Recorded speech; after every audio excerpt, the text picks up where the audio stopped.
জীবনের সবচেয়ে বড় শান্তি টাকা, ক্ষমতা কিংবা মানুষের প্রশংসায় না। শান্তি লুকিয়ে আছে নিজের মনকে বুঝতে শেখার মধ্যে। মানুষ সারা জীবন অন্যদের খুশি করতে গিয়ে একসময় নিজেকেই হারিয়ে ফেলে।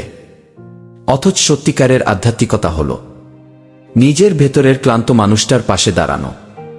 সবকিছু পাওয়ার পরেও অনেক মানুষ অশান্ত, আবার কিছু মানুষ অল্পতেই শান্ত। কারণ শান্তি বাইরের কোনো জিনিস না, এটা ভিতরের এক অনুভূতি। কখনো একা বসে নিজের সাথে কথা বলুন, প্রকৃতিকে অনুভব করুন, নীরবতাকে সময় দিন। দেখবেন অনেক প্রশ্নের উত্তর শব্দে না, নীরবতার মাঝেই লুকিয়ে আছে। জীবন সবসময় দ্রুত ছুটে চলার নাম না, কখনো থেমে গিয়ে নিজেকে অনুভব করাও জীবনের অংশ।